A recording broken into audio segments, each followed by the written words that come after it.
Hi, this is Miss Baszler, principal at Eaton Elementary School. Thank you for joining us for a dive into next school year. During this video, you will hear a little bit from every single grade level as they talk about what to expect next year. We hope you enjoy.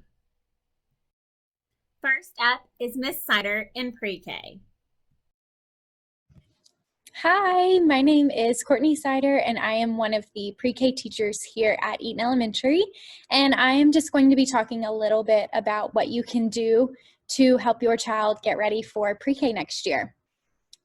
So one of the main things is name recognition. So at the beginning of the year, we work a lot on recognizing our name, spelling our name, writing our name. So if they come in the school year being able to recognize their name, that really helps us. So just if their name is written on a piece of paper or written with a bunch of different other names that they can point out which one is theirs. All of their stuff is labeled in the classroom, whether it's their seat or their cubby or their supplies, that it is very beneficial for them to be able to spot their name and know which one's theirs.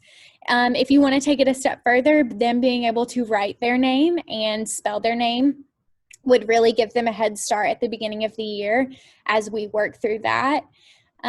Or even just recognizing the first letter in their name is wonderful. Another thing is recognizing the numbers 1 through 10 and being able to count to 10. So we start with that at the beginning of the year as well. So if I lay out some cards and they're all numbers 1 through 10, if I can ask them, show me the number 3, and they can show me the number 3, or if I can ask them to order them, put them in order, that they can do that. And then some other things that are not so academic, we work a lot on social emotional skills in pre-K, so like self-regulation, controlling your emotions, and how to play with friends. So if you could work this summer on helping your child sit and do a task for a short amount of time, so sitting at the table and drawing a picture for 5 minutes, or sitting and helping you fold laundry for 7 minutes.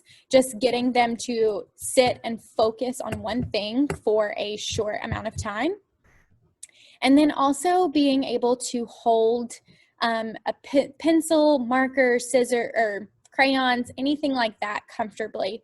So we start off the year right off the bat writing and drawing. So being able to hold a pencil, because a pencil is much different than holding a crayon. So getting them to hold a pencil comfortably is all that matters at this point, just so that they are comfortable writing, starting off the year writing. And then also with scissors, I know it can be kind of scary at first because we don't want them cutting hair or cutting clothing or cutting anything else besides paper, but being able to comfortably hold a pair of scissors and getting used to that motion of opening and closing scissors is very, very, very important and beneficial for them as they start the year. That is about it. We work on a lot of foundational skills at the beginning of the year, letter recognition, number recognition, matching letters to letter sounds. We work on the alphabet all throughout the year. So actually right now we are on letter Y. So that will progress as we get through the year, but just coming in, being able to recognize maybe even just a few letters, the letters in their name is always a really good start. And if you have any questions, please feel free to reach out to me and I will try to answer them as best as I can. Have a good evening. Next up, we have kindergarten. Welcome, upcoming kindergarten families. We're so glad that we will see you at our school next year. We'd like to go over some things that we're going to be learning in kindergarten next year and some ways that you can get your kindergartner ready. In kindergarten, one of the most important things we do is teach your child how to read. We use lots of strategies to get them to reading, starting with teaching the alphabet in depth with letters and sounds and how to form the letters. But there's lots of things that you can do at home to make sure your child is ready to learn to read at kindergarten. At home, singing songs, alphabet song, nursery rhymes, any songs that your child can sing along with helps with reading readiness. You can also practice spelling and writing their name, read lots of books, and as you're going around your house or town, point out letters and have them see if they can recognize them. In math in kindergarten, we learn lots of different things, starting with number recognition, counting, number processes such as adding and subtracting, recognizing coins, measurement, graphing. There's lots of things that we work on in math in kindergarten. So at home, to get ready for math, there's things you can do as well. Practice counting to 20. As you're playing or going around your house, count objects. Count the blocks that you're playing with. Count stairs as you walk up or down. Count cars that pass by or your goldfish while you're eating snack. You can practice writing numbers to 10, naming shapes, sorting objects by colors or size or the shapes.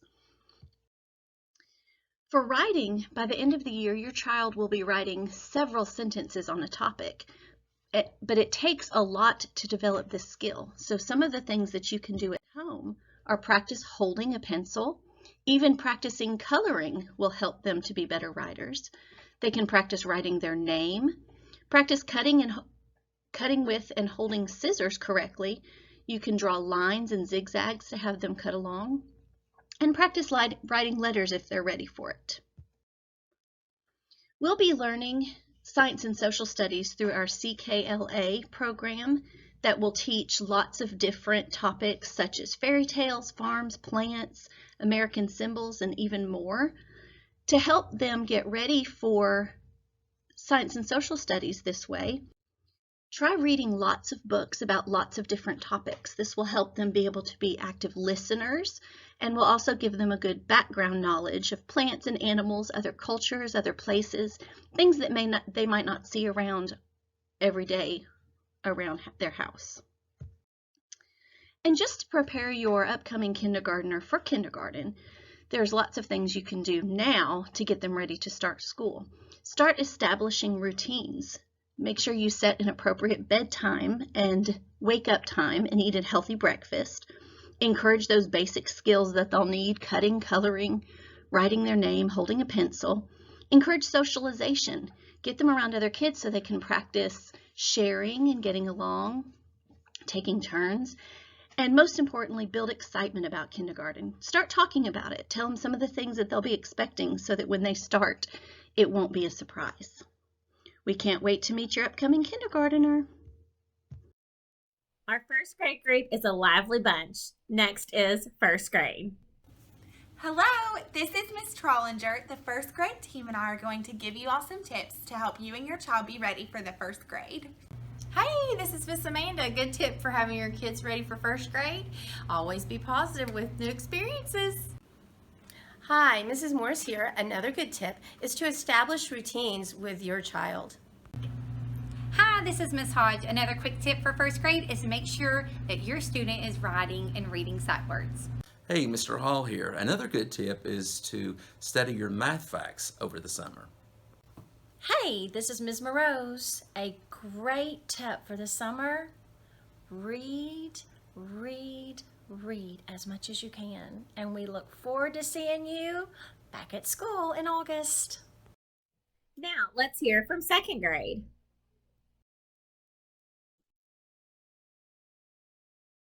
Hi, this is Miss Gonzalez, and I am a second grade teacher at Eaton Elementary, and I'm here to tell you how you can prepare your first grader to become a second grader next year. So the first thing I want to talk about are some math topics that you may want to cover over the summer to help refresh your kiddo's memory. So the first thing is addition and subtraction math facts 1 through 20. So this can be done in multiple ways, in ways that we practice in our rooms throughout the school year. So the first way that we like to practice these is maybe even through an app on a device somehow. This can be found in all kinds of app stores. There are just flashcards that they can go through, and there's a timer and it times them to see how fast they can get. The more fluent they are in math facts, the better they are able to attack the big numbers that we get into in second grade. And also another way to do it is just to buy a little pack of flashcards from the Walmart or even the dollar store and go through those as well. And that's a fun game that they can play with their older siblings. The next thing that is super easy to put into any kind of summer routine, there's 3 things. Telling time to the nearest 5 minutes, counting coins, and counting by 2s, 5s, and 10s. So I'm going to tell you a little bit how you can implement this into your normal summer activities so that it doesn't seem like your student is having to do school during the summer. So the first thing is telling time to the nearest 5 minutes. So this can be as simple as having an analog clock or an analog watch nearby and saying, hey, we're about to eat lunch. Let's see what time it is, and have them try to read that clock. Maybe even teach them how to count by 5s, starting at the 1, going around the clock, so that whenever you say, okay, it's bedtime, what time is it, they can review those skills. So just simple parts, just stop in the middle of the day and ask your kid what time the clock is saying. That will get that practice in. Another fun math topic you can cover in your summer activities is counting coins. So say the icy truck or an ice cream truck comes by and they want to buy an icy or some ice cream. You can say, well, let's count out these coins first to make sure we have enough.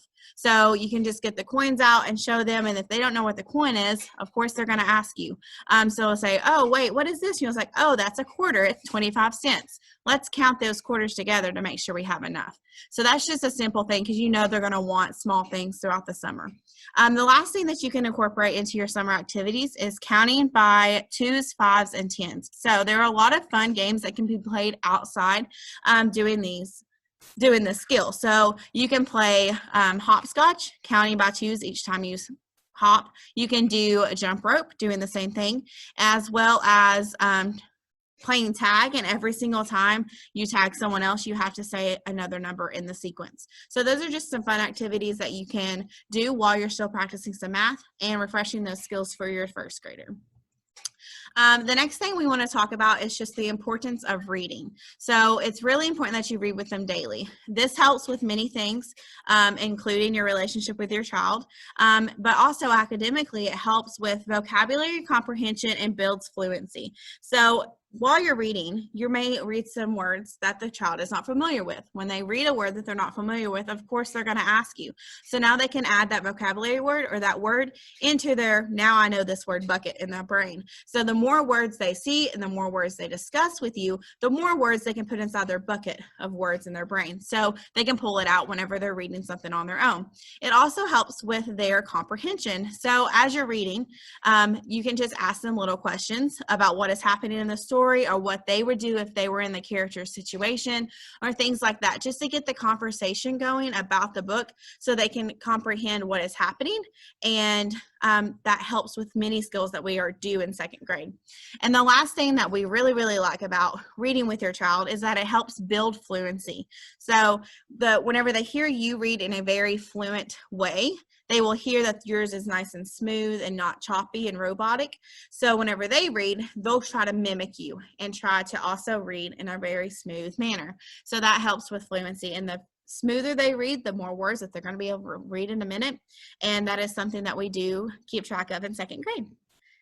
So not only do I want to talk about math and ELA, but we also want to talk about your social and emotional needs as a 7 or 8 year old. So in second grade, there are 3 main topics that we like to address with your child's social and emotional needs.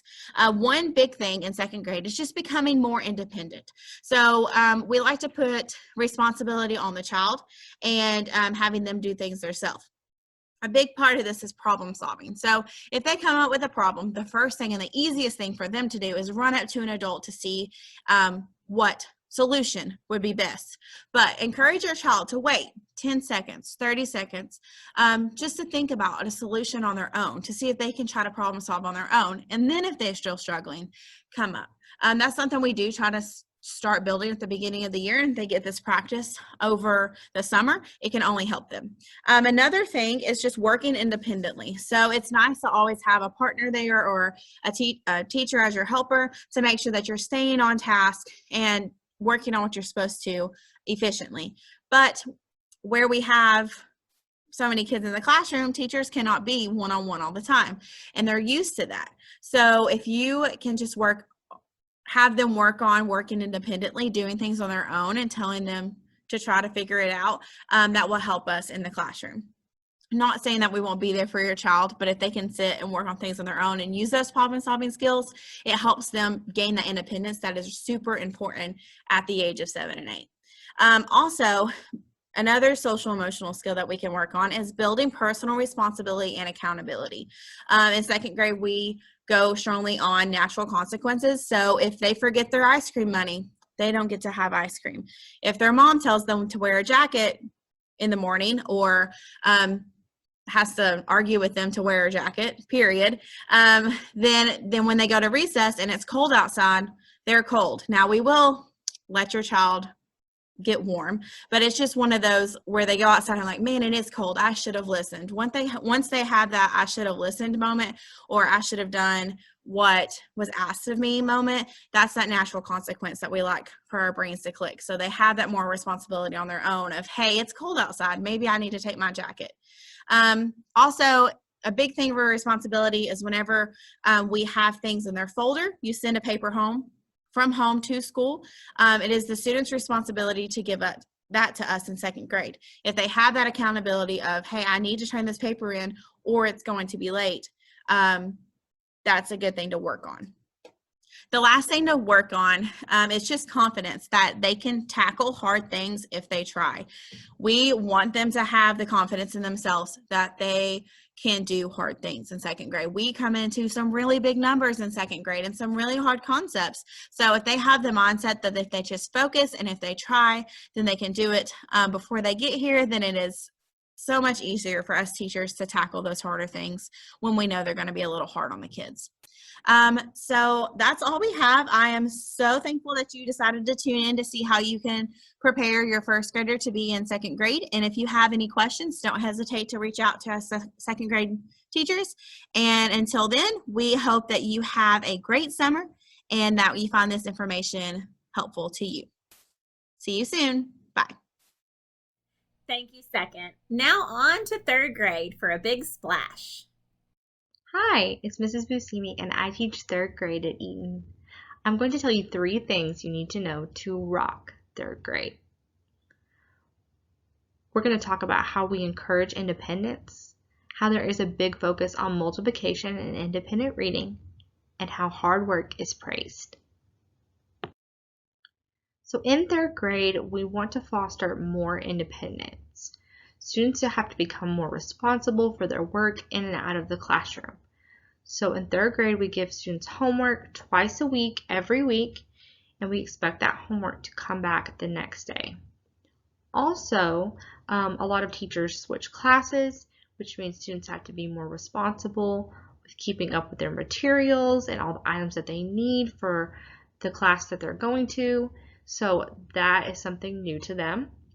And we also encourage our students to take ownership and invest in their own learning. So we really want to foster that love for learning in third grade, and we want them to come in every day ready to work hard and just love what they're doing. So it's important that they're able to be independent with their learning and make their own choices. There's also a big focus on multiplication, as it's the building block for almost all of the math skills covered throughout third grade. So multiplication is something you can totally start working on right now. There's tons of resources online, and IXL is a great one to go to, but multiplication is required for almost every skill that we learn in third grade, so it's great to start learning it now so your child will be ready when they come in the fall. And then also independent reading for understanding, because it encourages students to improve their fluency, vocabulary, background knowledge, even spelling, as well as a love for reading. So we really encourage students in third grade to read independently, but it's still great to read with your child at home and read to your child. But we want them to start reading by themselves and even encourage them to read chapter books. So that's a big deal in third grade, is that almost everyone by the end of the year is reading chapter books. Third grade is the first time students are going to receive letter grades. So now they could get an A, B, C, D, or F grade on their report card, which is very different to them. But hard work is valued above all else in third grade, and we praise our students for their dedication throughout the year. We want to see that growth from when they come in at the beginning of the school year till the end, and see how much they're learning and how they're changing throughout the year.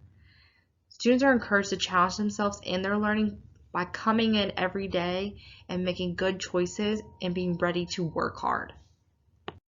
So this is just a little message I have for all the parents and third graders that are coming in next year in the fall from all the third grade teachers.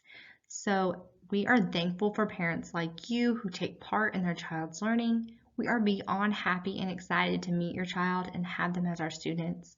We have an incredible third grade team that will love your child as well as push them to succeed.